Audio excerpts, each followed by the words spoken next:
Amen, amen. Amen. Amen, amen. Amen. Na komisi su nzambe na opportunité sur pesa melingai ya solo nzambe za malamu. Soki mumu na nzambe apeso confiance ko pesa melayo ete. Weza libota na nzambe faut toujours la reconnaissance parce que ça facilité. Ete mumu na nzambe apesa obisika. Pona kodesa libota na nzambe. Bande konanga thème na biso lelo et vous avez thème moko nzamba sunga biso to comprendre très bien. Si tu comprends le thème oyo et vous changer ba bomo na biso. Amen hein? Amen. Parce que lo basika na sa mokili oyo ezate. Oyo salema et vous salema ka et ezali ko salema. Amen. Toza la grâce tant nyonso ete munu na nzambe ako sunga biso. Ko pesa biso message oyo ezali bololo. Kasi ka kobikisa. Ozali sukali azali pe ko kobikisa.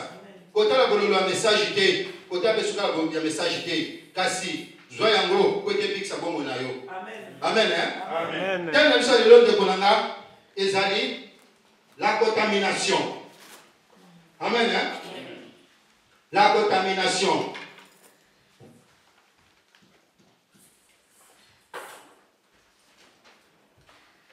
La contamination. Mon contamination. Toka mo mingi na kako etali ba maladie. Amen hein? Amen. Bata utali ba maladie. O maladie moko contagieuse. Amen hein? Amen. Oh, à part la maladie, il y a des choses au peut être contagieuses. Oh lelo la vie na biso, ya yo, ya ngai bisuta mususu. Eza lelo na kobeba parce que tu as déjà contaminé. Ça le savoir. À travers le message oyo to comprendre qu'il y a solo comme on a déjà contaminé. Parce que ce qui mutu a contaminé de konanga. Bon on a yé, les assure le gars il sauter. Il faut changer. Parce que il faut kota na vie ya yoko yo est contaminé. Le amen. Amen. Contamination de konanga. Il y a un verbe contaminer.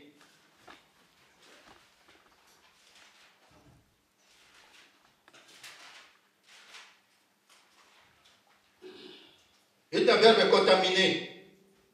Contaminer ni kolobanini.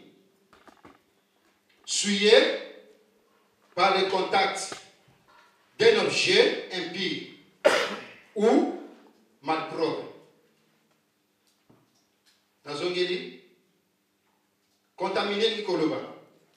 Souillé par le contact d'un objet impur ou malpropre. Dès qu'on a battu bateau mingi, basa contaminé ça le savoir. Balobi que d'un objet impur ou malpropre. Yango de contaminé kabatuma mingi na bomo na biso. Message ko sunga ngande konanga. Pokota la vie na yo au moins été aux êtes contaminé. Muko mususu mwana ya kota na ndako désiré et la kota na ndako boye. Na bien il désiré. Comment fumer? OK, habité. Na yuki bilamba na yo solo ya cigarette. Est-ce que bisika to sala kinde ba to so mela cigarette yango wana soletika na bilanga bi justement c'est qui contaminé yo. Amen hein? Amen. Et contaminé yo. Il y a des choses mususu. Oh le lot comme mususu ba vie na biso le lot ça bloqué parce que tout ça contaminé. Contamination de la carte physique et spirituelle. Amen. Amen. Hein? Amen. Tout le monde a un passage clé dans le dans Nombre, chapitre 12, versets 14 à 15. Il y a un passage clé dans le lot et que nous avons comprendre la contamination. Nombre, chapitre 12. Verset 14 à 15.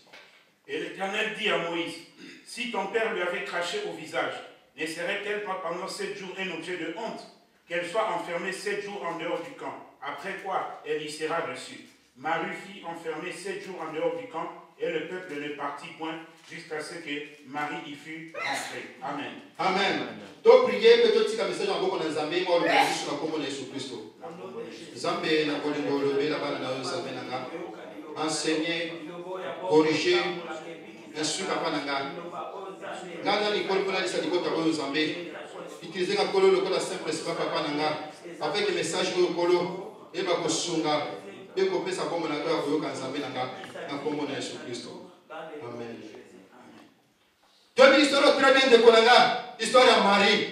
Tant que Marie a commis Kolba Mabé, qu'on a déconné Moïse.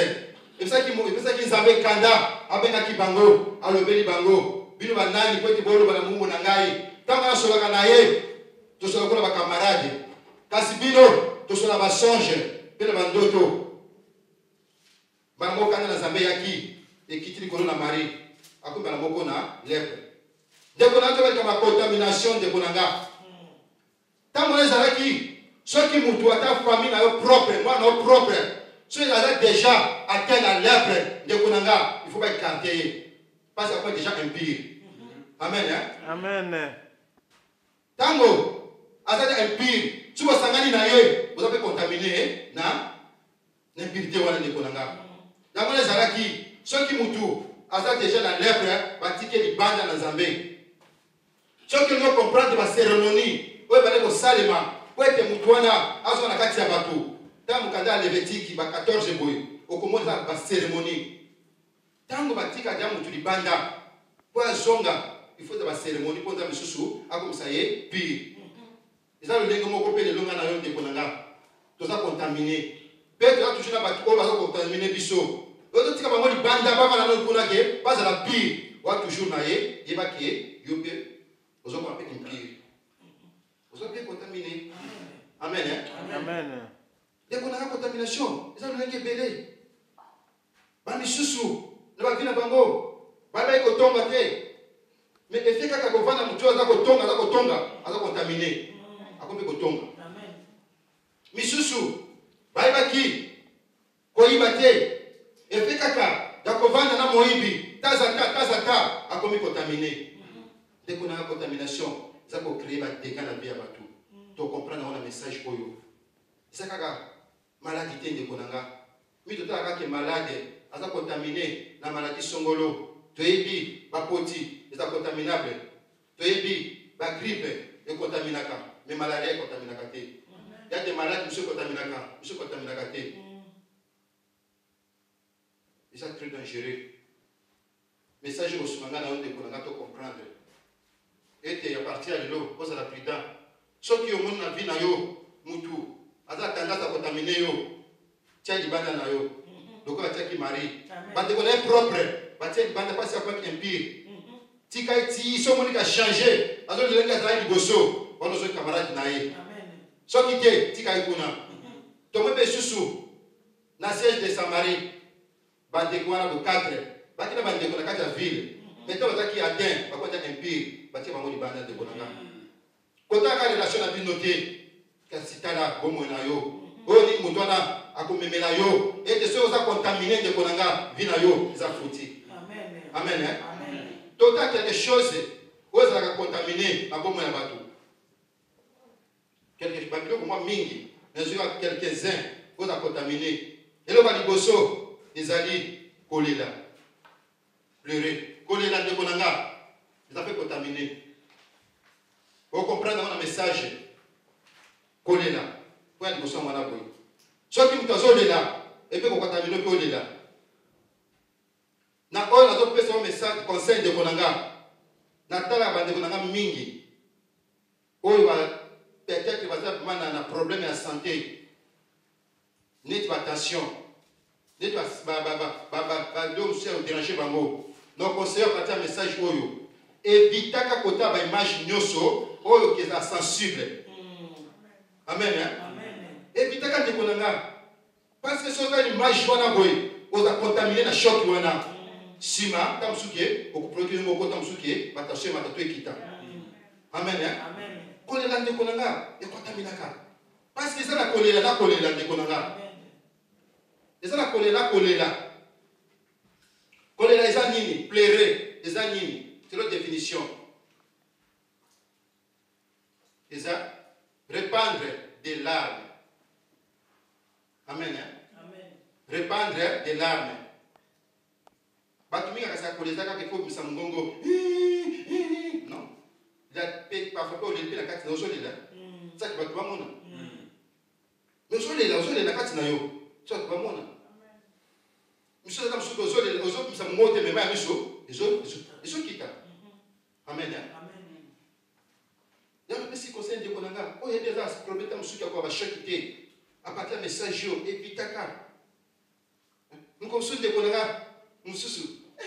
Nous tout passe, moi, parce que, imagine mon amour qui veut mettre ça dans le pas si ming na les ming tient nous tout passe. Des konanga. Boy, vitaka. Ba vidéo, où est-ce choquant. Et puis, moi, personnellement, nayebi bato mingi batina ba vidéo wana boye liboso na nzambe natala jamais vidéo wana botindela nga ba vidéo nyonso à part que yo okomeli nga nayebi ke okomeli nga oyo bojusu kotindaka natala ngo jamais nekata directement. Amen. Amen. Boye vitaka ndeko na nga su mpona sante na yo moko mpona bien na yo moko tokotala na mokanda ya Jean na Jean 11 Verset 1 à 4, verset 17 à 23, verset 30 à 35. Verset 1 à 4, verset 17 à 23, verset 30 à 35. Toti entre parenthèses, Jésus. Toti sur la scène en Guanaboué. Genèse chapitre 21, verset 15 à 18. Genèse 21, verset 15 à 18. Entre parenthèses, Agar. Histoire de Bosso, tu es bien, très bien. Dans Jean 11, tu veux que Jésus, tu es Bosso en la tête. Alors qu'il y a un camarade naïe, Mouninga naïe, ou bien qui, comme la Lazare. Et elle va que Lazare malade, gravement malade. Batindi bateau, baya koyebisa Seigneur. Et moninga na ukuna aza malade. To mona ke akende kité. Amen. Amen. Amen. Mona akende kité. Baba ni boti e komi tambo ko boye. Dieu mo ata bonzambe bi ke bon ça va. Kuna déjà mutu akufi. Aisi ko ba pote siko yo na 17 papa. Aisi mo nini na 17. Jésus étant arrivé, trouva que Lazare était déjà depuis 4 jours dans le sépulcre. Et comme Béthanie était près de Jérusalem à 15 stades environ, beaucoup de Juifs étaient venus vers Marthe et Marie pour les consoler. Lorsque Marthe apprit que Jésus arrivait, elle alla au-devant de lui. Marthe dit à Jésus, Seigneur, si tu eusses été ici, mon frère ne serait pas mort. Mais maintenant même, je sais que tout ce que tu demanderas à Dieu, Dieu te l'accordera. Jésus lui dit, ton frère ressuscitera. Amen. Amen. Amen. Ton monde histoire très bien. Tant que Jésus a accueilli, déjà, on a déjà fait ça fait 4 jours. À côté de nous, à moi si, à quoi me couper sa doléance, ce que ça là qui, mes camarades n'ayo, à quoi quitter. N'amoko n'a pas na carte n'amoko, n'a épiqué, présence à Marie et à Jésus, il faut sur la Marthe. Marthe m'a dit, Marthe m'a dit, parce qu'il y a qui camarade ya ne konaye elle a monié mutu faut de la kaka mais au moins que Jésus et ça qui est ta réaction mon côté malgré Marthe ça kolela na mais ta réaction moko isaté et puis Marthe va dans la mon côté quand ça qui va pas accompagner mais réaction vous allez quitter amen Amen. au moins que na ko kende lisusu tango ba bisi Marie kuna que Jésus aye ta sur la tête papa. Car Jésus n'était pas encore entré dans le village, mais il était dans le lieu où Marthe l'avait rencontré. Les Juifs qui étaient avec Marie dans la maison et qui l'a consolé, l'ayant vu se lever promptement et sortir, la suivirent, disant, elle va au sépulcre pour y pleurer. Lorsque Marie fut arrivée là où était Jésus et qu'elle le vit, elle tomba à ses pieds et lui dit, Seigneur, si tu eusses été ici, mon frère ne serait pas mort. Jésus, le voyant pleurer, Et le juif qui était venu avec elle frémit en son esprit et fut tout ému. Et il dit, où l'avez-vous mis? Seigneur, lui répondit-il, viens et vois. Verset 35, elle dit, Jésus pleura. Amen, amen, amen, amen. Jésus pleura de Kolanga. Jésus pleura. Kolanga est là parce qu'elle est contaminée la Marie. Amen. Pas tout ça, elle est là qui n'a pas de c'est ça qui est le côté. Il est de Kolanga de Kolanga. N'a bien école moko, côté à Bokiro n'a pas bolobo. De Kolanga kolela katokolela. Parce que mon père est avec Koloba, avec Koyemba, avec ma geste. La monique que Marie a attaqué l'esprit wana. Tant que mon a dit Jésus, oh Jésus, oh Lazare, tant mon n'a pas yé, tant Bazana Kiawa, tant Msusu, oh Marie, tant la mission Fumba, Marie c'est la mission Nini, Sikoyo, Jésus, oh Kodeka Kayomo, Bano Bazana Bazana Koloma de Kolanga, pas pour rappeler la souvenir, oh Bazana Kokolela, oh Kolela de Kolanga, oh Kolela, Amen. Mais Kolanga te Msusu, rien, mais à te Msusu pour la contaminer. J'ai été mon acquis. Ada koleka la balabala. Amoni cortège la koya. J'ai kotoyo. Ada okende. Kotoyo ada kola cortège. Di basa kolela. Na mama mwana ba kufaki mwana ka unique. Ale la kite? Ale la kite? Amen. Mbala minga kina bandako ya batu. Wete abiki sa batu. Okuta kuna basa kolela ja batu so kufi. Ale la kite. Amen. Mais devant Marie. Jésus qui contaminé. Jésus plaira. Amen. Amen. Jésus plaira de Konanga. Contamination na kolela paix ici baka yo na baki ke soto yebi que souvent ba choc té ba place musu ndé wana boy bana na yo ndé konanga parce que vous a contaminé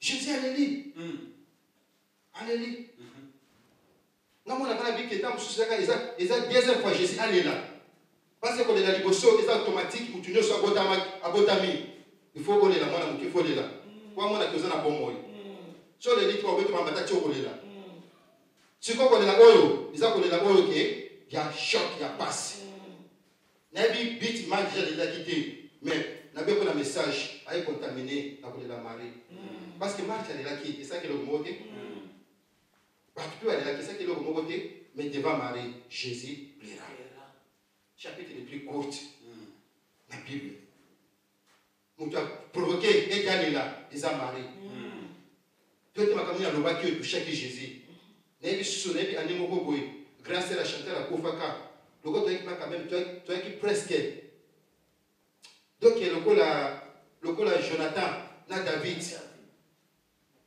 tango na kota ki mais bazo de la ebembe ole bale na muto kufi bakomi kolela yosiko tikali kotala ndebo zalaki sikoyo bona boy pa mama kolela et contaminaka pour éviter la image oyo et pour les sayo après au tient la sima pour souffrir amen amen pour éviter là si tu dis qu'elle est là non kolela ceux qui t'ont confié va toi de la cas ceux qui m'ont dit problème toi de la cas maintenant sur la contamination il faut ça la prière ça m'a pris vraiment surtout dans ma média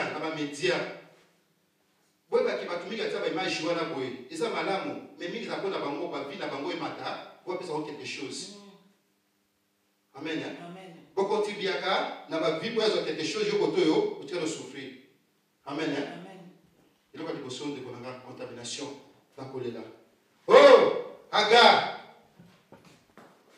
Agar to ebaki ala innocente ya pamba kasi va proposer à son par amour Sarah abiki abotala mbali naye aboti nasima mikolo lokola mutu mtako sayote kamaradi bombanda ata boza mama na mwana so kuna kati ya bombanda yekuma guerre moko ya bombanda tanga moni ki abota mbali déjà ay sous domesticité akomi rival akomi ko chola moni nani banda naye bango kanda ay se mbali bité zwa mwana na mwasi bengana bango mobali na choite azwaki mwasi na mwana bengani bango après quelque chose à kolia ba comme na nzela na désert biloko esili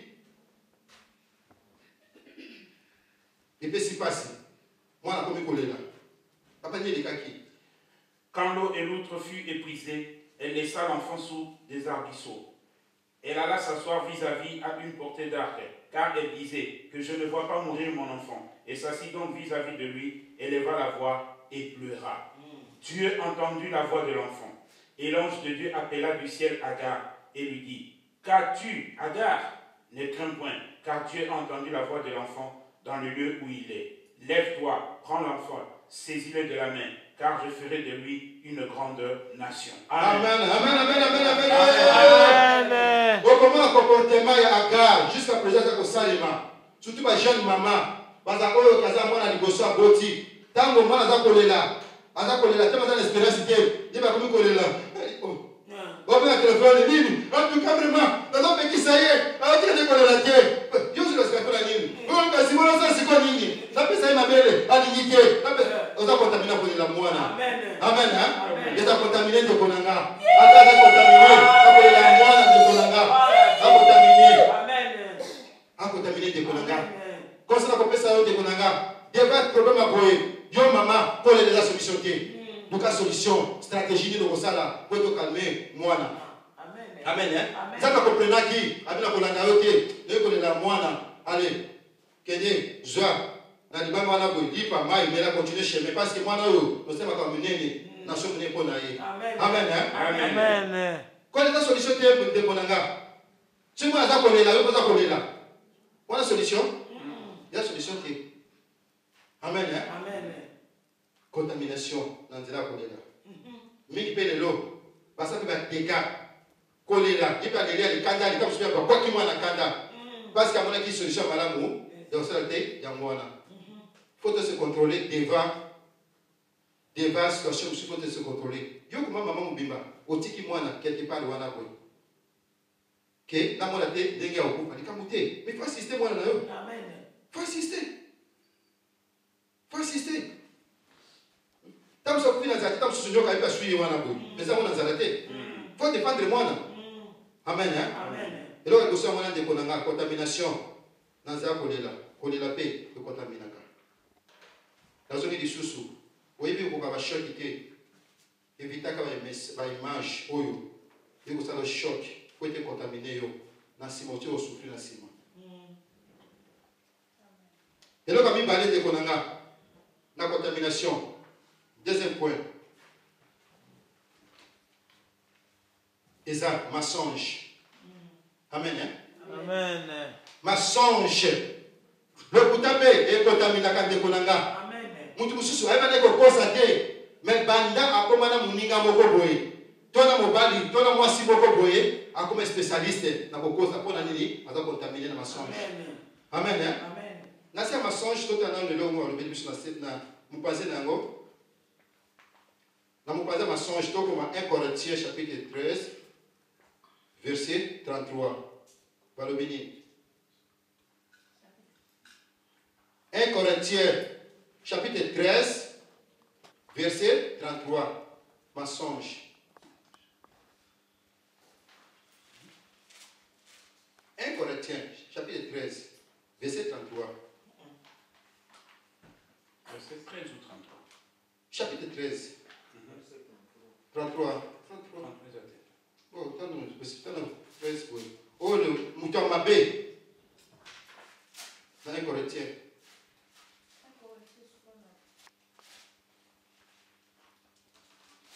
C'est la 15.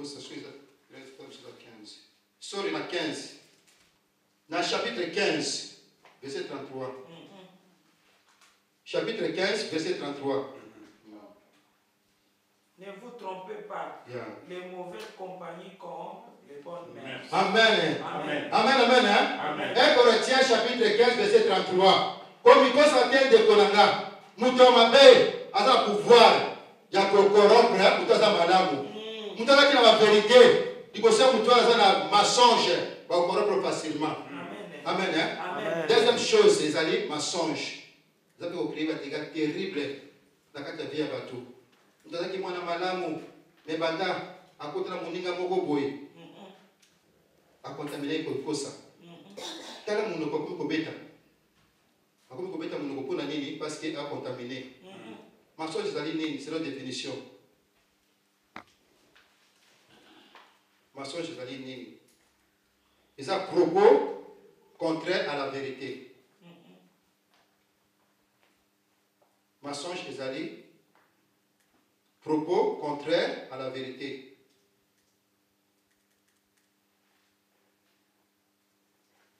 Aussi, dans ce mensonge, tu as commis Actes des Apôtres, chapitre 5, versets 1 à 11.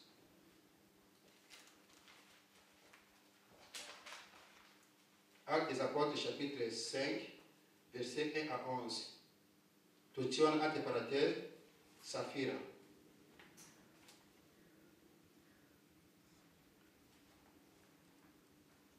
Tu as commis dans Genèse, chapitre 12, versets 10 à 20. Genèse, chapitre 12, versets 10 à 20. Tu as Sarai. Les gens qui sont contaminés, l'esprit mensonge. Ils ont un bandako na biso. Ils ont un libanda na biso. Mutu azali mutu, ayebaki lokuta te. Mais depuis, akuta na mutu, oyo aza mutu na lokuta, yeba kuma lokuta kosakana te. Tant histoire que tu es bien, très bien. Histoire ya Ananias na Saphira. Amen, hein? Amen. Tant ndenge mobali amemi mwasi na ye na kufa. Oyo ezali pa mwasi te. Fantani biso na lusu papa. Mais un homme nommé Ananias avec Saphira, sa femme, vendit une propriété et retint une partie du prix. Sa femme le sachant, puis il apporta le reste et le déposa aux pieds des apôtres. Pierre lui dit, Ananias, pourquoi Satan a-t-il rempli ton cœur au point que tu montes au Saint-Esprit et que tu aies retenu une partie du prix du champ? S'il n'eût pas été vendu, ne te resterait-il pas? Et après qu'il a eu été vendu, le prix n'était-il pas à ta disposition? Comment as-tu mettre à ton cœur un pareil dessein? Ce n'est pas à des hommes que tu as menti, mais à Dieu. Ananias, entendant ces paroles, tomba et expira. Une grande crainte saisit tous les auditeurs. Les jeunes gens s'étant levés, l'enveloppèrent, l'emportèrent et l'ensevelirent. Environ 3 heures plus tard, sa femme entra, sans savoir ce qui était arrivé. Pierre lui adressa la parole. Dis-moi, est-ce à un tel prix que vous avez vendu le champ? Oui, répondit-elle, c'est à ce prix-là. Alors Pierre lui dit, comment vous êtes-vous accordé pour tenter l'Esprit du Seigneur?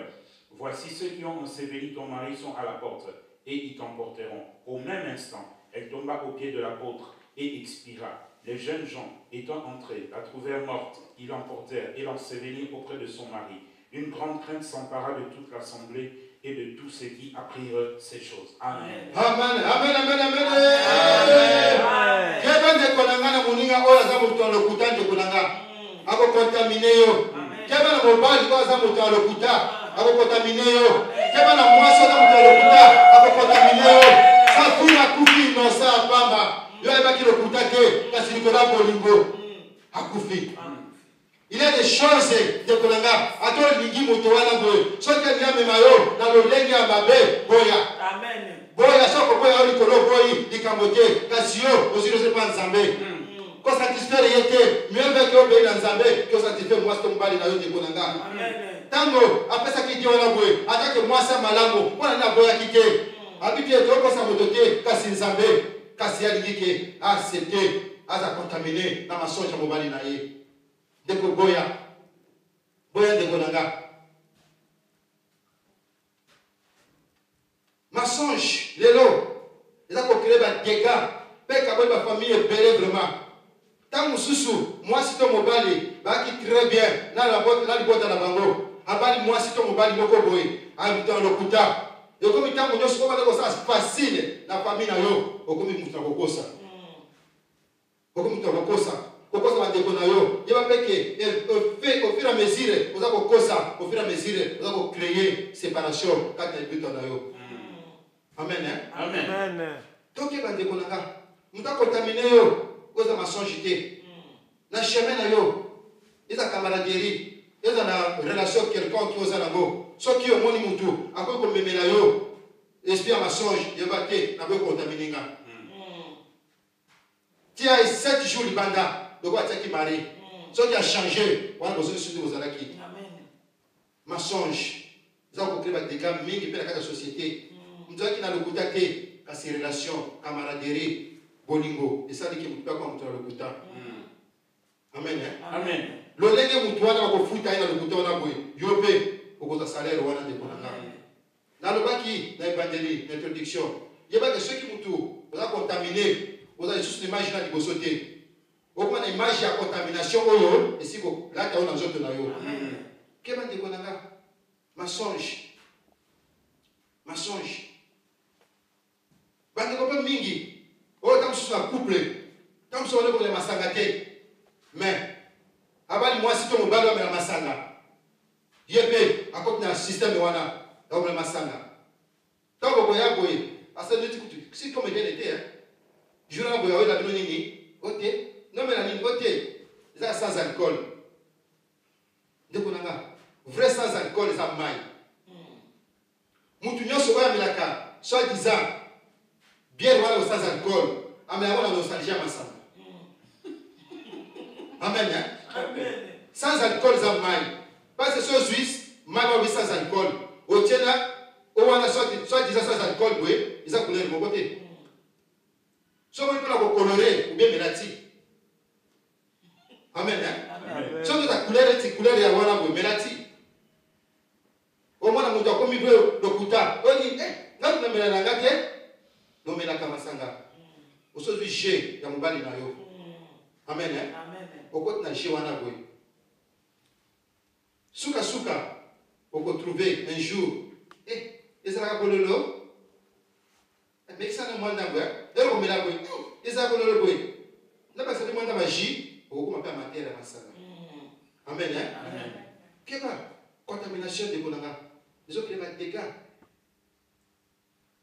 Bolingo, et même mayoté qui vous a contaminé dans le local mabé où vous avez ça. Et ça la moi c'est ça vous valide. Sans faire la couffe de couleur à mensonge, cause qui a été à Kembeka.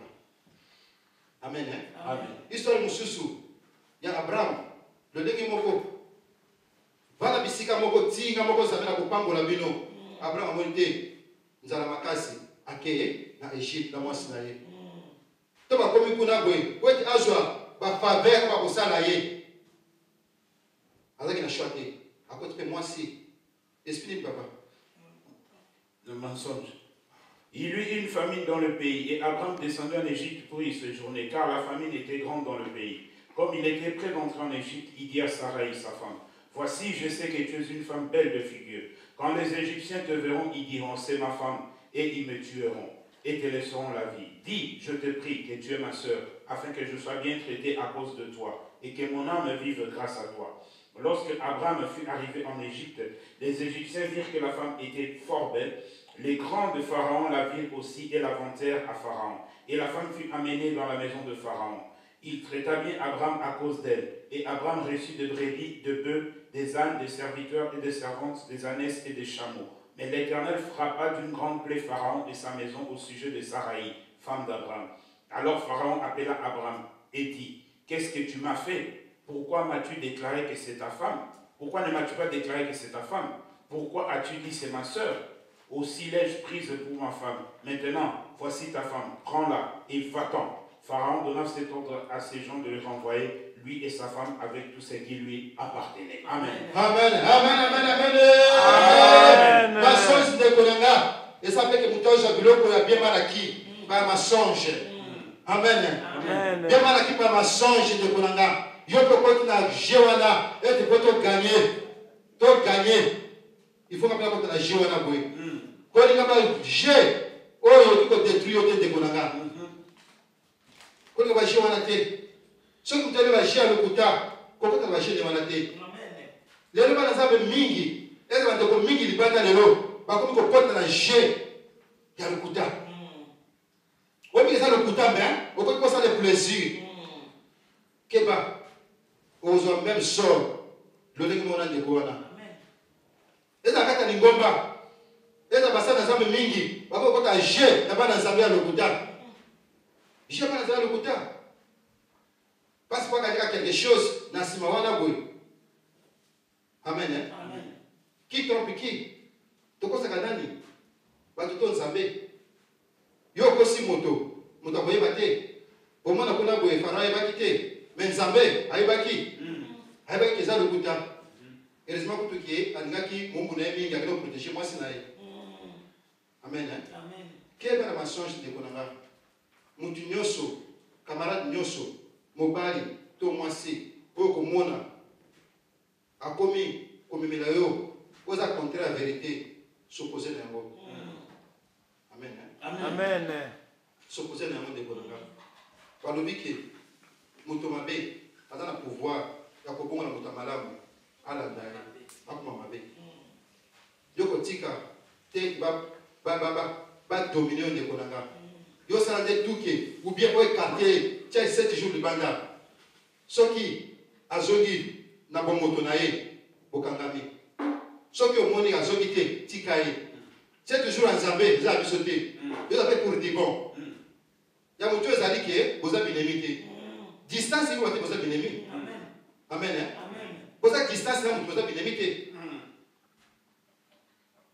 donc lisusu na ose 3-3 soki amos 3-3 bato mibale bakoki jamais kotambola soki baza jamais so omoni ke bozalaki akoyeba je moko boye ya masonge oyo ke eza na ntina yo te tikala sele na verité na yo ke tikali na masonge na ye qu'importe bavantage wana kopesa yo tika nzambe akorekopanse yo na ate osali masonge ezali kwa mibale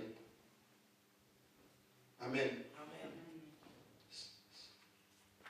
mingi bakufa na kokota baje ya lokuta nayebi na Angola petite sœur ya quartier na balunda kuna bakendaki ya ngambo mobali moko ya Katange parce que bakatange bazaki na moi privilège mingi na Angola baki na bakarrière na bango bazotimbola lere ake kuna boye mbana alingi ye ya biba non nalingi ke kobalanga bo bandeko ake kozwa baconnaissance ba grand frère ya quartier ke bokosa ke ngazali mwana bino ndiyo bake kuna boye dot basali makambo nyonso azui nyonso apesi bango esili après 3 mois tellement nous devons être dans la carrière moi ça a joué ayiba ba diamant akima na Congo mbali zela amona raté abiko na mtu kusakona za batikoti akeba noko wa maki jiwa na lokuta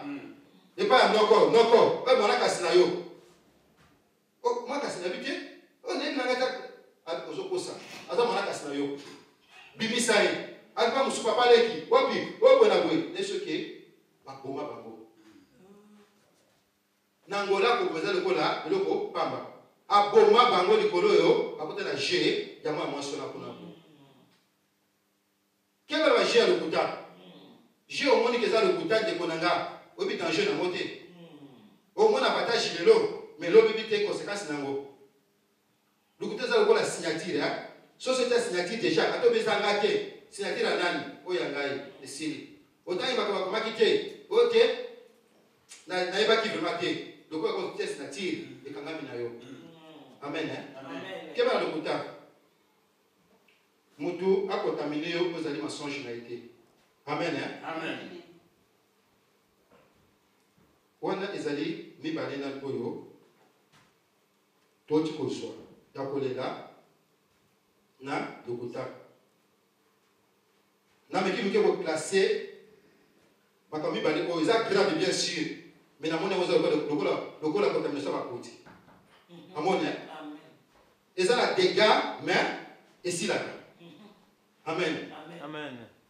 ndeko na misato keba la contamination misato eza très dangereux et amoza bakoti te eza malaria te eza terrible yango ememaka motu ntina suka amen eza malédiction amen malédiction de connaissance contagiable malédiction keba vous comprenez pas ta message oyo bato mingi lelo ba vina bango et beba likola contamination oyo asaki lien na mutu azaki na malédiction yebe contaminé ye lelo visa futi amen oyo mosolaki bakoti kosila nango ezaki malaria coup malaria ke grippe de kosila nango mais oyo eza lolenge moko parce que elota mosusu sida oyo po esila lobai moko ye mei ya silisa yango eza konanga. Yonanga to tambola na bo jeunesse. To sama contact na bo jeunesse. Tu mete ni wo etikaka na biso. Amen. Ba tous ceux qui ont mené, on les a détruit biso, tu as souffrir des malédictions, il y a contact nous sous oh to salaki sans le savoir. Ba tous ceux qui maki na bango, to tamaki na bango, on les a pour la terre no wana. To bake les a contact wana boy, les a transmissible. Malédiction est transmissible de konanga. Kema de konanga, les a ko sa ba dégâts, mais ça va dégâts mingi. Kati na mokili oyo. Amen. Malédiction na nini kakataka malheur. Amen. Amen. Donc, dans le cadre, il y a rite. Mon cadre, il y a rite. Chapitre 1, verset 1, tina 5. Rite. Chapitre 1, verset 1, tina 5. Tout entre parenthèses. Les maris et les enfants de Naomi. Les maris et les enfants de Naomi. Tu quittes la scène en Boana. Dans Jonas, chapitre 1, verset 4 à 15. Jonas, chapitre 1, verset 4 à 15. Tu quittes entre parenthèses les passagers. Dès qu'on a une malédiction, ils sont contagiables. Quel va de konanga? Chose à contaminer malédiction. Ils ont constaté des dégâts terribles dans la vie à bateau. Dans le pays, ça conseille. Nanga moko, pe na libota na Zambé. Mutu nyonso oyo ko limosa na relation. Eza la relation à bolingo, tu as camaraderie. C'est un Zambé. Après ça, l'esprit, au côté de la labo. Au bâtard un microscope, hein? Dans le microscope, oui, mais état d'esprit de konanga. Amen. Amen. Parce qu'on a jeté de konanga. Dans le microscope de konanga, dans la vie, c'est un boboy. Dans la vie, c'est une malédiction. Keba. Total la vie de ça qui va dégager la libota oyo. Libota bana nzamba qui na uma lamu na boka bazalaki. Mais ça le savoir que biso azokende. Donc le boko kokoka na teremoko kozaki maudite. Amen. Amen. Du temps de Juge, il y eut une famine dans le pays. Un homme de Bethléem de Juda partit avec sa femme et ses 2 fils pour faire un séjour dans le pays de Moab. Le nom de cet homme était Elimelech, celui de sa femme Naomi. Et ses 2 fils s'appelaient Maclon et Kiljon. Ils étaient Éphrasiens de Bethléem de Juda. Arrivés au pays de Moab, ils y fixèrent leur demeure. Elimelech, mari de Naomi, mourut et elle resta avec ses 2 fils. Ils prirent de femmes moabites, dont l'une se nommait Orpa et l'autre Ruth. Ils habitèrent là environ 10 ans. Maclon et Kiljon moururent aussi tous les 2. Et Naomi resta privée de ses 2 fils et de son mari. Amen. Amen, amen, amen, amen. Amen. Malédiction n'a pas jamais de konanga. Keba.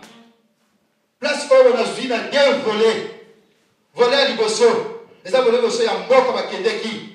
Mboka les aki Mboka Mboko. Les amis qui n'a pas bé.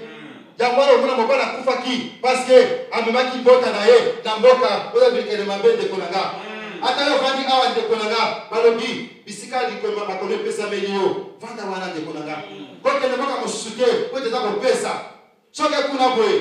Ke ba le esprit teza ko de kata mboka wala kuna boy. Yes. On va contaminer l'esprit wana. On peut perdre nyoso. Amen. Amen. On perd de nyoso de konanga. Mboka oyo eza déjà bilakela mabe soki makolo wana beba yo be kota kati ya bilakeli wana. Amen. Amen. Eza protéger de konanga. Keba la bikela ki na mboka nyoso bana bisiko vandi soki mobali oyo abana kana mboka wana bango kuna boy angaki ya perdre bomo na été ye akufi à partir ya côté makolo na ye na mboka wana. Première chose mboka pe cause la malédiction. So okay, osa contaminer malédiction wana. Osa bénédiction. So okay, osa contaminer la bénédiction wana. Amen. Amen. Donc on montre bien de konanga. Avant que les bisika c'est quand vous supportez en Zambie. Ce qui va permettre yo okay. Ba couple mingi bazalaka awa en harmonie. Ba kena Belgique 1 mois, 2 mois, une année ba kabona. Ba koti na koti. Affecté bango esprit wana kuna oya divorce. Amen. Hein? Amen. Chaque vie est l'esprit d'amour de Konanga. Oko kota na boka mususu, oko za contaminer l'esprit wana boy. Pe a détruire le foyer na beno. Papa quoi faki, première chose, à partir de ce qui m'a pronaé, na boka na depuis moins vite, depuis au Chine na bamoti. Bana oyo ba maki na ndenge inceste. Bazaki modi à partir moko nzambe. Yo sikoyo soki na volonté ya nzambe atindi yo, akoni atindi nyoso wana boy. Mais soki na volonté na yo boko, okozala pe contaminer na bilakeli mabe wana pe. Et ceux qui vont la terre, bana pe lisusu. Vous devez entendre les sons. Yakoba moni que papa a koufi. Ba qu'est-ce qu'on va la lisusu? Ba sur bazaki ba moabit. Malédiction. Au moins la malédiction na boy. Et la dit bana sur mi balé. OK, papa la qui peut passer mi balé na boka na bona boy. Pour ne pas que la qui contaminer malédiction na boka na bona. Amen. Amen. Dès qu'on a avant s'engager dans un sous microscope spirituel. Parce qu'il y a des écoles sous tu es quand même, tu es kuna.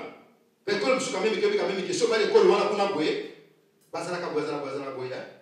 Kota ka ka ka jambo motazo kateyo. Metala pe nini oyo ke yo komela yo na sima. To kota ka coutume ikamuté, ça malamu. Mais pas faire coutume pe. Voilà une raison. Tu as vu que la Samson, papa qui s'habitait, est-ce que la mboka oyo va se passer? Oyo va ka mboka papa. Achaki tembe, akine kuna boye, akofaki. Eza mboka musu habité. Puisque par contre bana na kate parce que sobali bango, ba ko faire toujours passer. Il a dit mboka musu hein. Mboka musu sobali bango, ba ko faire toujours mibali. Kocha tembe, kocha titi oh non. Ngana lingie kende okolika. Malédiction de jamais de Konanga. Kontaminaka, on te mettait. Le maître a volonté un Zambédia, Tidayo, comme le délivrer Moutouana Konabo. Mais ce qu'on a parabolimbo, par amour, Okolika. Balika. Amen. Amen. Akedaki na bana, na mobali, azwaki yemoko. Amen. Heureusement, Rite appelé Kabino. Nala naye parce que nous avons contaminé la bénédiction naye. Amen. Abaki, nous avons contaminé la contaminé. Amen. Amen. Nous avons contaminé la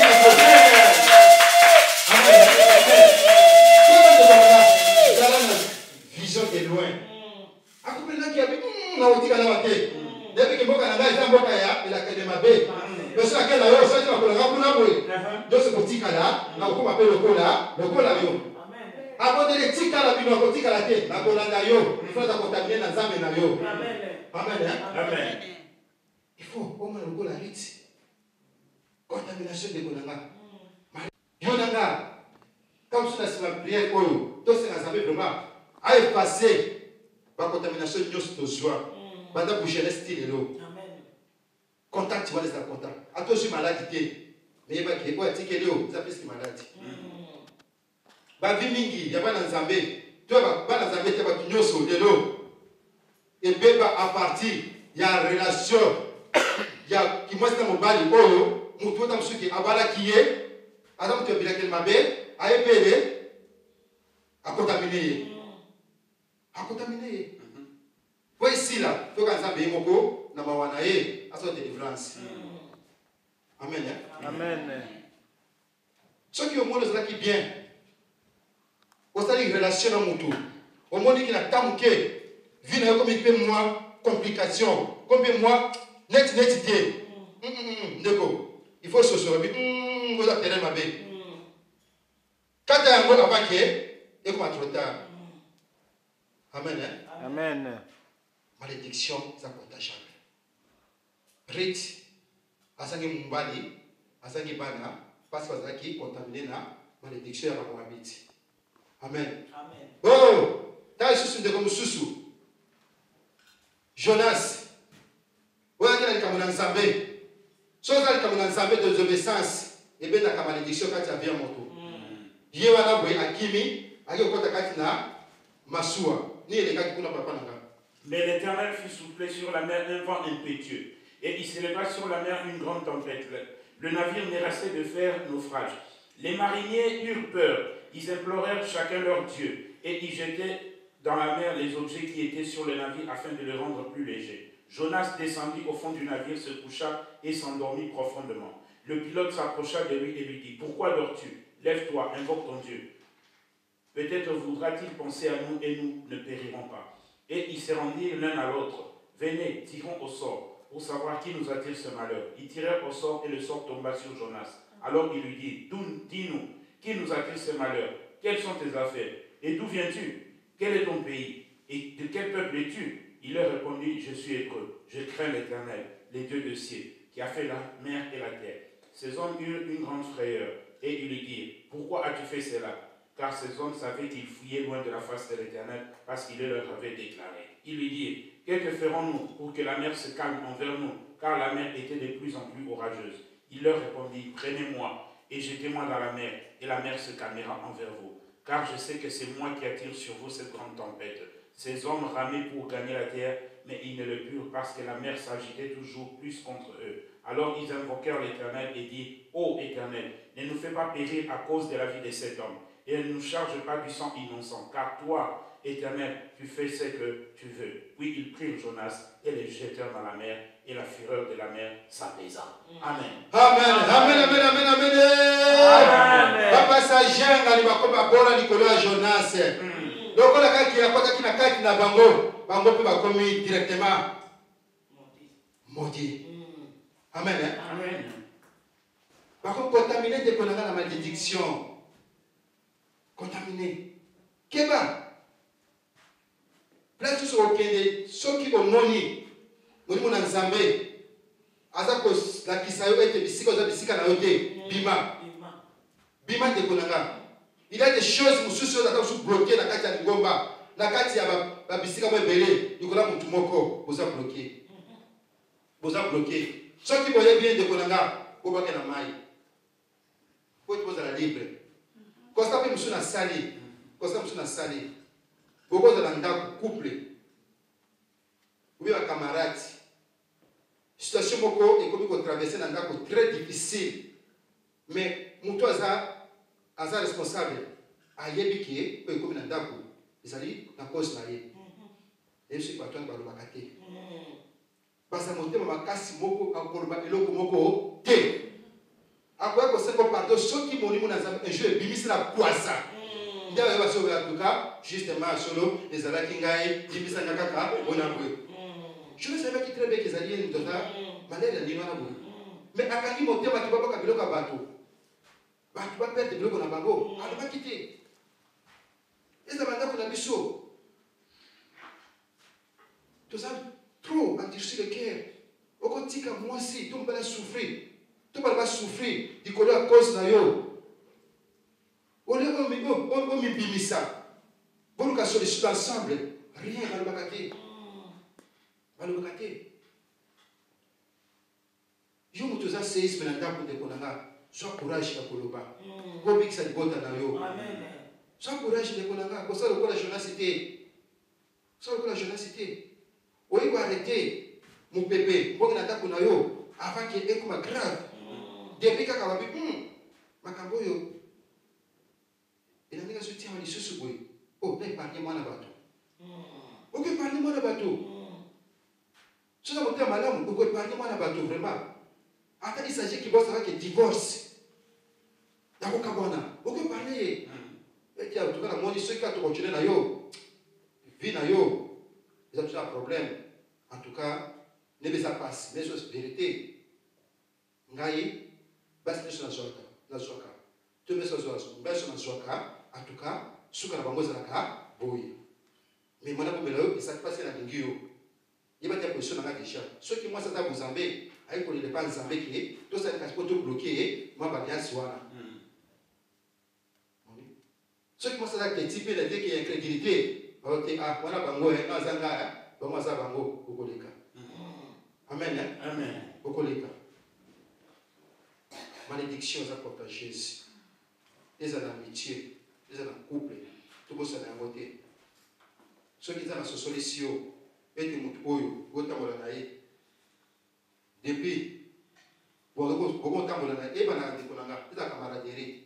eza couple omona ke tango zaki yo moko ça va faire beli kamboé les autres qui sans problème depuis kaka bokomi na mutu wana boye komi bloqué nazana exemple na moko ya petit frère ka propre Domingo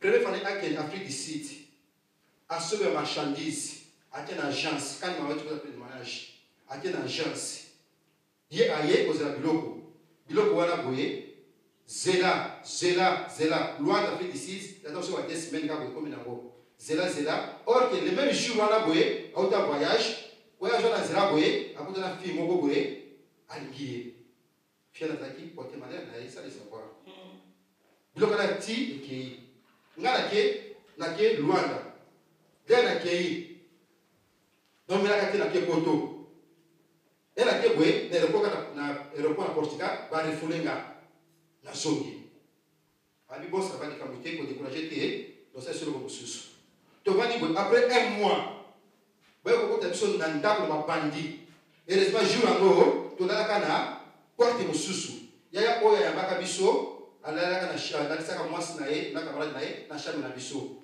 mutu nyoso za baza témoin mutu nyoso na joindre na ndako oyo to la kana boso az bimana deka bazo ba masas parce que ba banda côté la bango la zongi les petits frères non il faut tout le monde pour raisonner ka oyo même ceux qui moi sûr à sa propre manière na yo ce qu'on a dit pourquoi passer TP vina yo et bosuka ti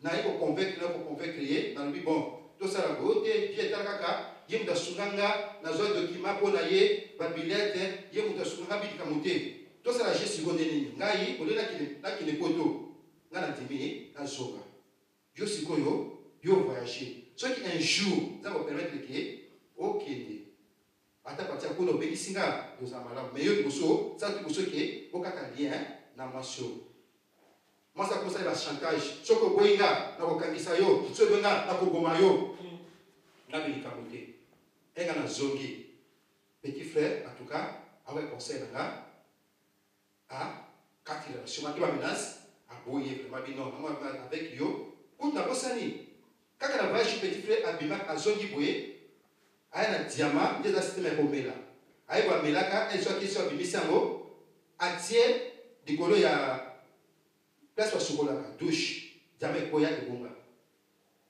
ça va être témoin tout est petit moi sur la malédiction il faut au casser doit dire avec la kanga et na zongi na mois de février na mois de juin ça pour le coup dans Zambé dans mon petit frère donc le programme était petit frère avec un monsieur qui est dans un coin qui n'a pas la clé poto aïe single abi vieux en tout cas la personne raison abi depuis nazana Angola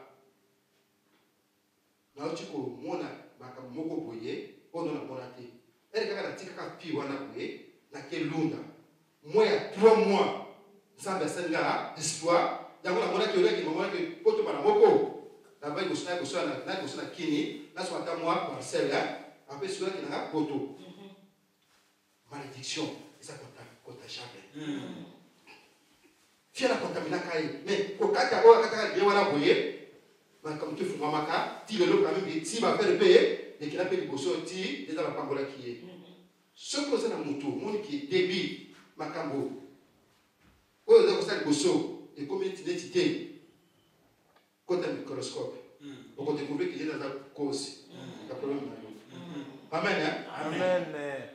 Quel va décoller bolingo et quand on sauter Amen. et là comme ça tu décoller yamine et là comme mine décoller oyo zali contaminable ezali idolâtrie amen hein? Amen. L'idolâtrie décoller est contaminable bato mingi baba makaba kisi te makaba nganga te mais banda bakutana na bato mususu oyo baza na vie wana bakontamina bango bakoma baespere ba marabu amen hein? Amen. bakoma baespere marabu de konanga keba relation na nani nani ndeko na nga soki biso ezokende modiyaki mutu oyo aza mutu ya nzambe akisi qu'importe relation na bino kata yango kosuka akolakisa babantage bakisi wana yo mpe okokota na je wana idolâtrie ndeko na nga eza mpe contaminable eza balobi nini mpanzi wana boye na mpanzi de l'idolâtrie alobi na mokanda Exode 20 Exode 20 verset 3.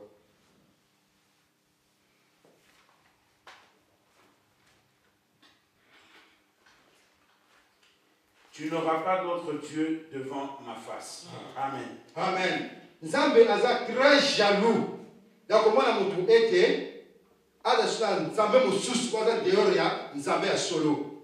Amen. Amen. Yo oyebi nzambe, okumisaka nzambe, oadoraka nzambe, yebaki nzambe azala jaloux. Donc komona mutu akomi ko adorer banzambe mosusu. Parce que idolâtrie eza kaka adoration na ba idole. Amen. Amen. Nzambe aza très jaloux ndeko na nga. Nzambe oyo alobi ke ye moto apesaka soki amoni ke okomi kokende kotala nzambe mosusu yebemi nzambe wana mpe boye akobotola yo apesa moto mosusu. Bato mingi babebisa bavi na bango likolo babalaka mpe bakoti na idolâtrie. Amen. Ekontamine bango oyo nayebi ndeko moko ndeko wana azwaki grâce munene liboso na nzambe abotamaki na libota oyo akuta mpe bayaya na ye bazalaki akuta mpe mama mosusu bazalaki me ntango nzambe alingaki aremplace papa na bango ete azwa place ya papa na bango aponaki ni mwasi ya premier bureau ni deuxième bureau ni bayaya na ye misusu me miso na ye eki kotombe epai ya mwana oyo kutu alaki mwana ya mama mosusu ya se mwana na nani Salomo.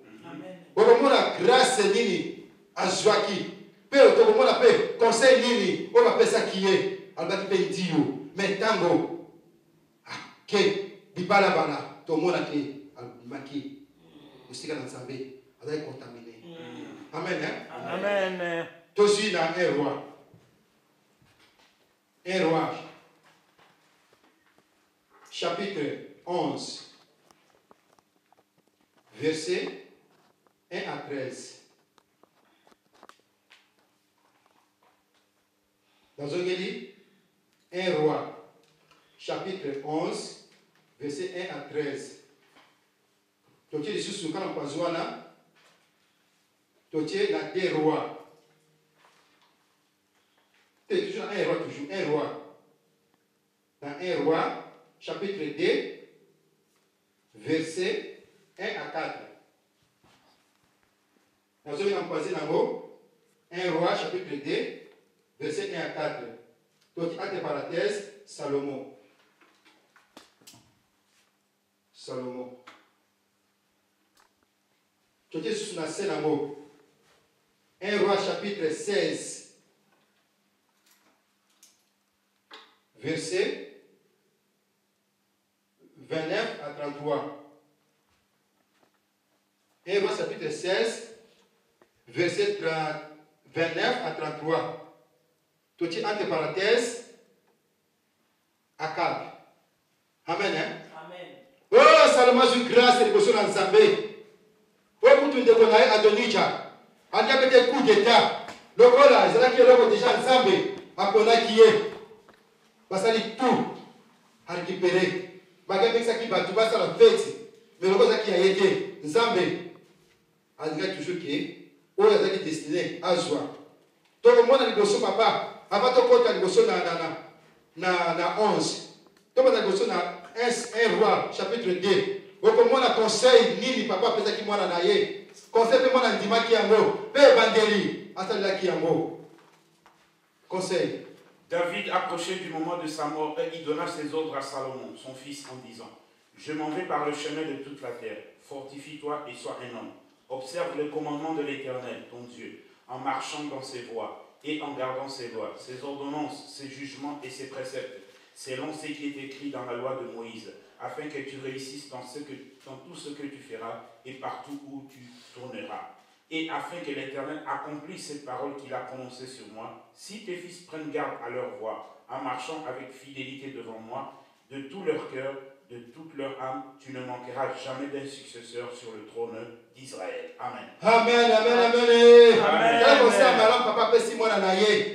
Parce que azali mwana oyo Nzambe misu na ye ekitaki likolo na ye. Mwana bapese conseil à madame. Abi mwana solingi okende liboso, solingi ogarde toujours royauté oyo tambola lolinga na tambola ke ba Nzambe.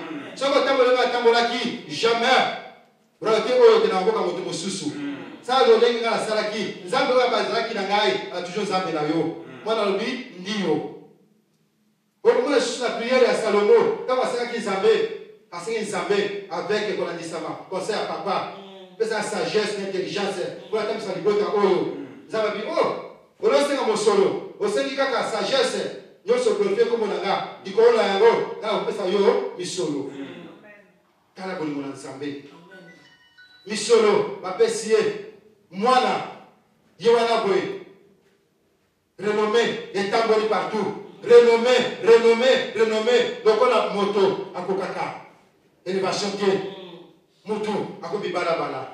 Bibala Bala. Okolobala moto mosusu. Okolobaki. Obabala kate. Obala moto mosusu. Oza malédiction. Oyo. Akomimabela kata malédiction. Akekobala. Batu oyo. Baza kati idolâtrie. Oh mawa. Moi on a conseillé à papa te. On a conseillé à papa. Père badaki bien. Souka souka. Il est quand papa. Le roi Salomon aima beaucoup de femmes étrangères, outre la fille de Pharaon, des Moabites, des Ammonites, des Édomites, des Sidoniennes et des Étiennes, appartenant aux nations dont l'Éternel avait dit aux enfants d'Israël, vous n'irez point chez elles, et elles ne viendront point chez vous. Elles tourneraient certainement vos cœurs du côté de leur Dieu. Ce fut avec ces nations que s'attacha Salomon, entraîné par l'amour. Il eut 100 princesses pour femmes, 300 concubines, et ces femmes détournèrent son cœur. À l'époque de la vieillesse de Salomon, ces femmes inclinèrent son cœur vers d'autres dieux. Et son cœur ne fut plus tout entier à l'Éternel, son Dieu, comme l'avait été le cœur de son père David. Salomon alla après Astarté, divinité des Sidoniens, et après Milcom, l'abomination des Ammonites. Et Salomon fit ce qui est mal aux yeux de l'Éternel. Il ne suivit point pleinement l'Éternel, comme David son père. Alors Salomon bâtit sur la montagne qui est en face de Jérusalem un haut lieu pour Kemosh, l'abomination de Moab, et pour Moloch, l'abomination de fils d'Ammon. Et il fit ainsi pour toutes ces femmes étrangères qui offraient des parfums et des sacrifices à leur Dieu. L'Éternel fut irrité contre Salomon, parce qu'il avait détourné son cœur de l'Éternel, le Dieu d'Israël, qui lui était apparu 2 fois. Il lui avait à cet égard défendu d'aller auprès d'autres dieux, mais Salomon n'observa point les ordres de l'Éternel. Et l'Éternel dit à Salomon, parce que... Mawa vraiment. Moutou qui la grâce dans Nzambe. Moutou oyo. Quand on s'arrête qui Nzambe. Temple. Balobi qui mouni mon Nzambe. Shekina. Ekitaki. Yes. Comme dans Nzambe. Mais moutou à boye. A comme contaminé. Dans la idolâtrie. A comme contaminé. Quel ban de Konanga. Bibala bala oyo tuza ko bala bala. Kiaba bikolo mususu. Babala kate de Konanga. A comme memayo. La mort na bango. Mususu lelo. Bakuma lelo kolata bilo kolata bakema panzani parce que bakota kila kati ekolo wana bo bazana esprit facile ya kolata au sala yango yepe ata contaminer l'esprit wana ya kopanzana keba nde konanga bibala bala bakote contourner yo kera yo et pas Nzambe. Salomon akoma di contourner kera et pas Nzambe. Nzambe baloko bimela Salomon pe Salomon ado be Salomon apesa ki Nzambe apesa ki mukongo iko idolâtrie.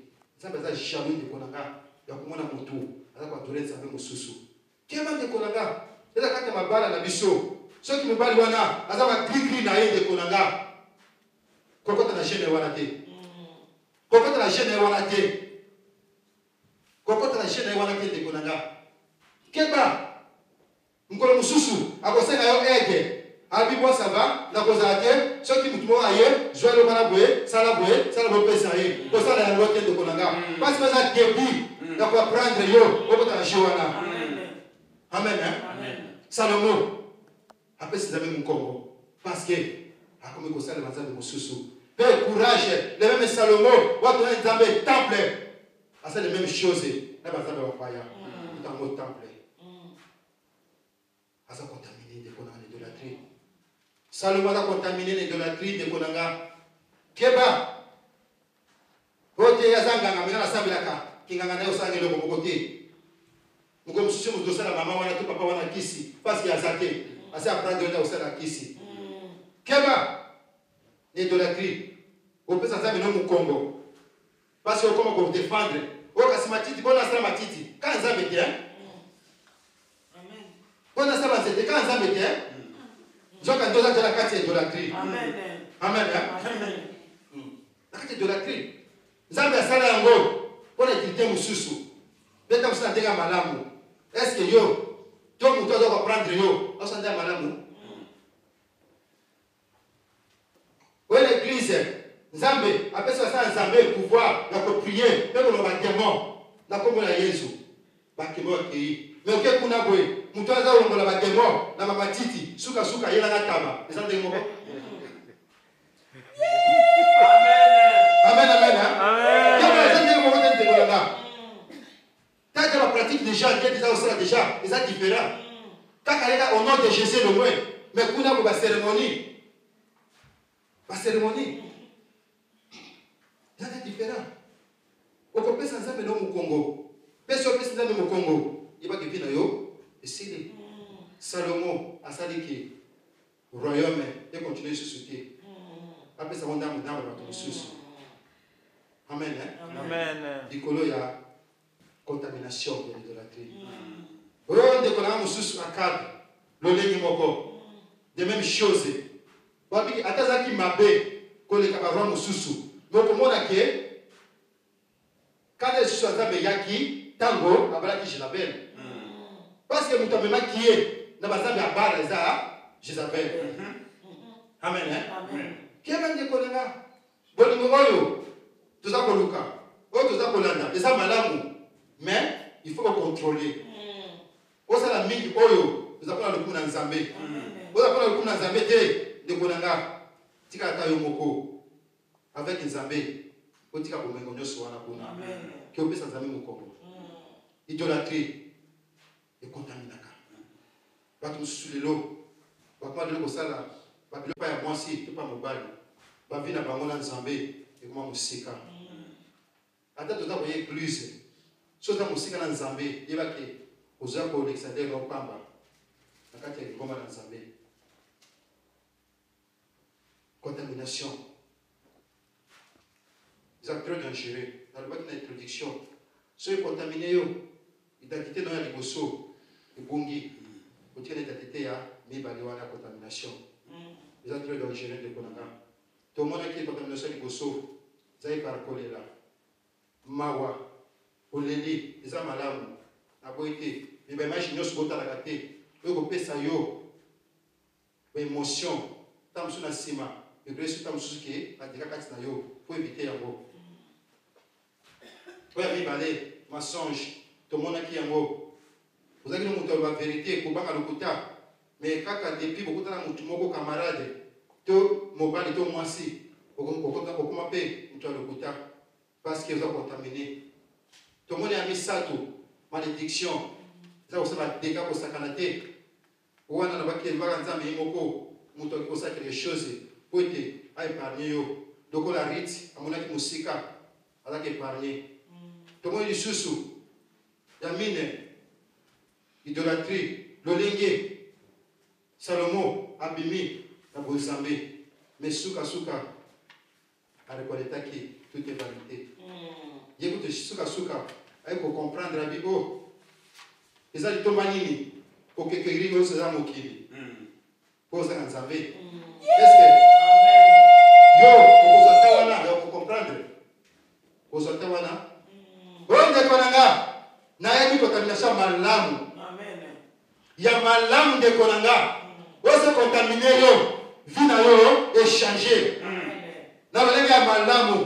La contamination malamu de konanga. Ba o nyoso, ba contaminer na ye. Oh, vie na bango, était sur le côté. Contamination wana de konanga yi. Eza le lo partage na yo. Na on est contaminé yo, le contaminé ga. Contamination malamu de konanga, les Saint-Esprit. Amen. La Saint-Esprit de konanga. Ça contaminé mo na Nzambe. Contamination mo na Nzambe.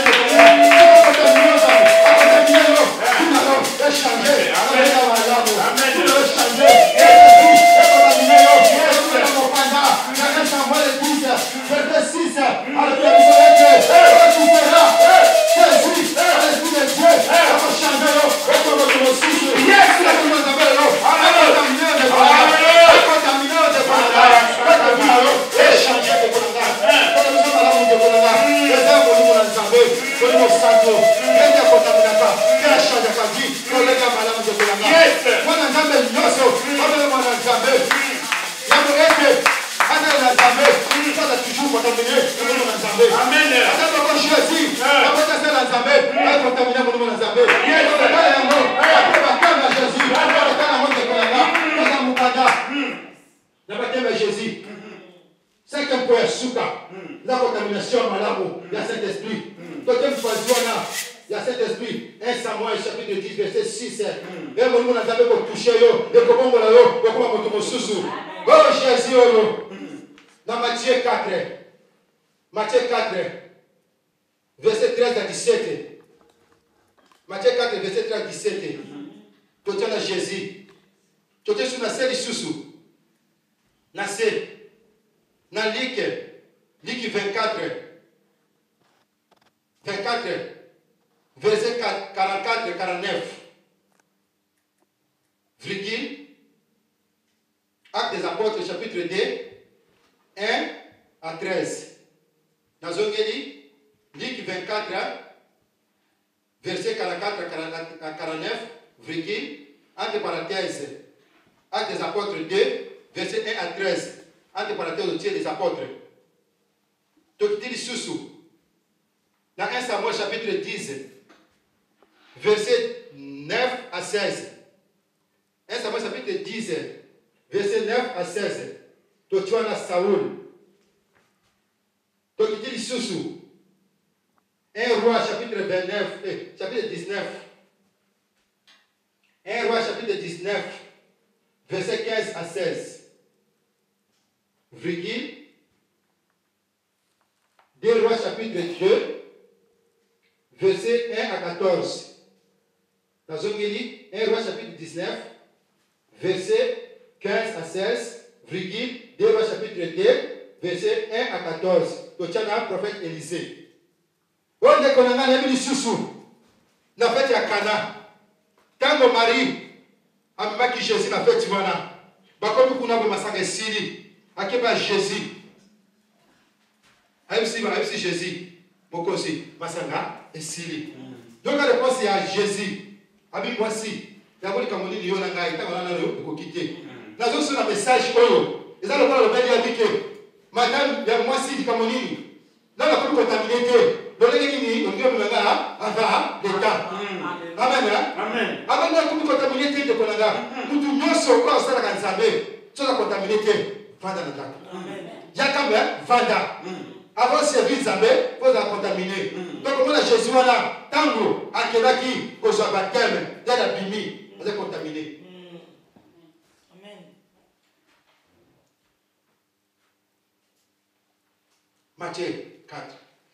Il quitta Nazareth et vint demeurer à Capernaum, situé près de la mer, dans le territoire de Zabulon et de Nephtali, afin qu'il s'accomplisse ce qui a été annoncé par Ésaïe le prophète. Le peuple de Zabulon et de Nephtali, de la contrée voisine de la mer, du pays au-delà du Jourdain et de la Galilée de Gentil. Ce peuple assis dans les ténèbres a vu une grande lumière, et sur ceux qui étaient assis dans la région de l'ombre de la mort, la lumière s'est élevée. Dès ce moment, Jésus commença à prêcher et à dire, « Répentez-vous, car le royaume des cieux est proche. »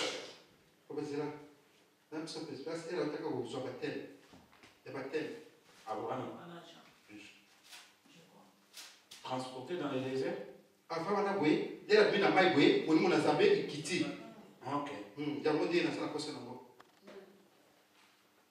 L'Esprit de Dieu, il y a qui faut participer, il y a qui faut contaminer.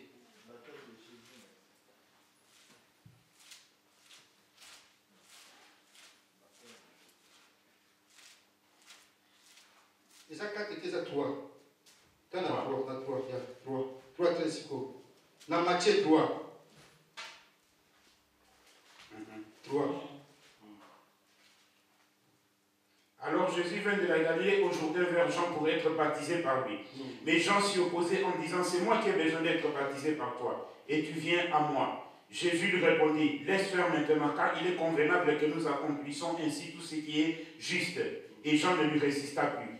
Dès que Jésus eut été baptisé, Il sortit de l'eau, et voici les cieux s'ouvrirent. Et il vint l'Esprit de Dieu descendre comme une colombe et venir sur lui. Et voici une voix fit entendre des cieux ces paroles. Celui-ci est mon fils bien-aimé, en qui j'ai mis toute mon affection. Amen, amen, amen. Contamination, mon nom Jésus, c'est qui Marie, a une femme, elle a le quitter.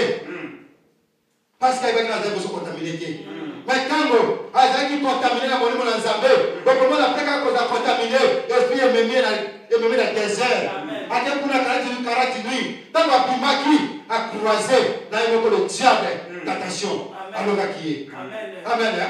Alors qui est. Pourquoi parce qu'elle est contaminée déjà? Dans l'esprit en Zambé. Au moins dans le jardin d'Éden, Adam et Ève, pourquoi facilement, qui contaminé. Amen. Chaque monde dans Zambé a contaminé au déconanga. Dieu nous changer. Donc, longa, on se voit contaminé aux alicos na yango. Parce que on a contaminé la virus. Oyo, et kanaka nyoso, et qui a mabé contacté des vaccins. Nous dans Zambé, à vaccin. Vaccin oyo, soit contaminé yo, la virus nyoso, ils sont place où on a dit. Amen. Nous sommes sous déconanga. Oh, déconanga, ça contaminé dans mon dans Zambé. Contaminé dans Zambé. Oh, Jésus on a koufi, tant ma koufi. Atiki mission, il ne peut pas y connaître. Abina Kei, Kastatiki Bino, Botikala, Kokene évangéliser partout. Mais, avant moi qui est vous avez besoin de contaminer mon monde dans Zambé. Vous avez besoin de Kuna Boé. Mon monde dans Zambé, la routine de la Bino Kuna. Il y a d'abord contaminé Bino après tu peux vous mentir. Dès qu'on a, au cause de chrétiens, au cause de la, moi dans Zambé. Mais c'est là que vous avez contaminé mon nom dans Zambé. Vous avez contaminé. Tant que Jésus a sa station, Kendaki, Bakendaki, Kovana, nous sommes ensemble. Papa, Nadé, acte. Le jour de la Pentecôte, ils étaient tous ensemble dans le même lieu. Tout à coup, il vint de ciel un bruit comme celui d'un vent impétueux. Et il remplit toute la maison où ils étaient assis. Des langues, semblables à des langues de feu, leur apparurent, séparées les unes des autres, et se posèrent sur chacun d'eux. Et ils furent tous remplis du Saint-Esprit et se mirent à parler en d'autres langues selon que l'Esprit leur donnait de s'exprimer. Amen. À ce moment-là, n'a pas ya kutu, wala kutu bana Zambeke, donc les gens qui vont être contaminés, n'a pas kutu koloba, n'a pas kutu susu, n'a pas kutu kama biko. N'est pas sûr de le kolo, biso za koloka. Facilement parce que les gens contaminés, na Zambé. Amen. Dès qu'on a, vous voyez la Bible, et ba tisuka, mais avant au cours de service dans Zambé. C'est quand monsieur nous a contaminé dans Zambé. Mutumoko tasala en Zambé. Na basien nyoso, ça qui a contaminé dans Zambé. Mutumoko te. Ba tu ko zela puissance ya très haut, ya likona bango. Amen. Amen. Vous appréciez une de konanga. Zela, vous a contaminé dans Zambé. Parce que ceux qui a contaminé yo, akobongo na yo, ko kwa moto mususu. Lo lenge moko, nando ko Saul lenge moko. Avant que abanda ko ta service ya accomplissement ko za balobela kiye okomona tango kele okuta mu na Zambé mu na ça qui bon ça va kende okuta na groupe ya batoko na boy ote konanga babika ke tango ka pesa ni mu Congo apusa ni boy asa contaminé. Amen. Asa contaminé akuta ba prophète il y a pas que tu prophétiser je te pas comment prophétiser parce que asa contaminé mu na Zambé. Amen. Tant que tu as contaminé mu na Zambé vie na change aka parce que to ba ko tourner ba bi ko ba kaka ye oyo boko ça ko za kuta tandema ba tuté te konanga parce que ça lioté et sa contamination na mu na Zambé ça contaminé na mu na Zambé ça contaminé te konanga na bi te ko mususu Élisée tant que Élie a sa bespa na ekuna boy ba tine message ete dole ko sali ba Zambé ngata na usala da bi bon doko moni ke yo sala ngai kende liboso okopakola mafuta mungu na mama ozalela boyende mutu akoremplace yo omona ke esama ine mwana boye mais loko naza koloba eloko motuya elisa komprenaki maki azaki formation nyonso mais ekwaki jour ke elia mata yabi otikanga na kuta kontamine te nakotika yo te tilo za kontamine nakotanga ona ndokino kipapa aboyi tilo za kontamine malgré que nabi kotanga nabi kotela nabi nini ba tako za contaminer te nakotika yote. Amen. Nakotika yote. Au moins tako za contaminer. Oh, Lorsque l'Éternel fit monter Élie au ciel dans un tourbillon, Élie partait de Gilgal avec Élisée. Élisée dit à Élie, reste ici, je t'ai pris, car l'Éternel m'envoie jusqu'à Bethel. Et il répondit, l'Éternel est vivant, ton âme est vivante. L'Éternel est vivant.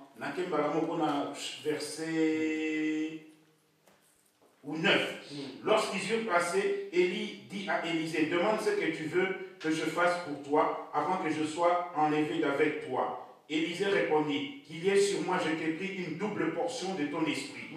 Élie dit, tu demandes une chose difficile, mais si tu me vois pendant que je serai enlevé d'avec toi, cela t'arrivera ainsi. Sinon, cela ne t'arrivera pas. Comme il continuait à marcher en parlant, voici un char de feu et des chevaux de feu les séparèrent l'un et l'autre. Et Élie monta au ciel dans un tourbillon.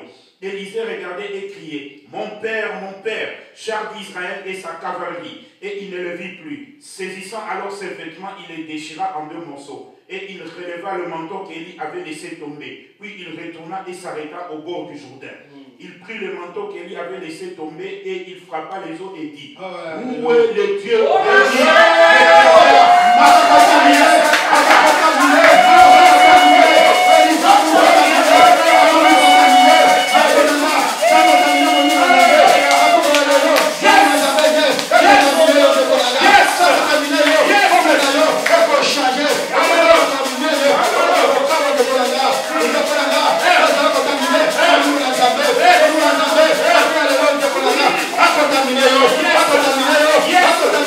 Yes!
Molimo applique-moi.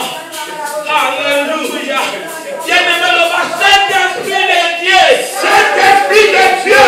Glorifie le nom de Jésus. Glorifie le nom de Jésus. Na pomo inanga. Na pomo inanga. Dans tous les domaines. Dans tous les domaines. Contaminez-moi. Contaminez-moi. Contaminez-moi.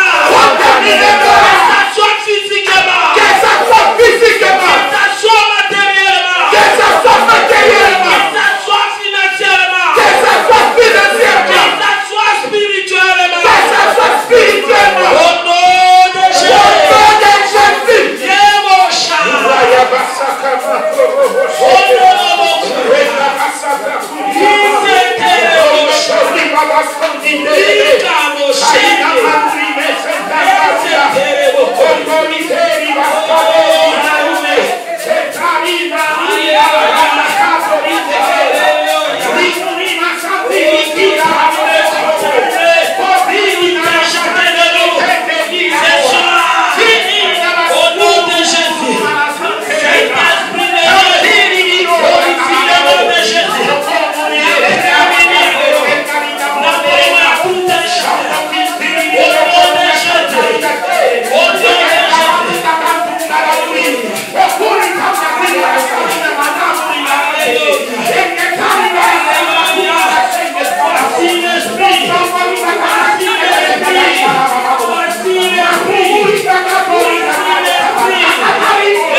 Hey,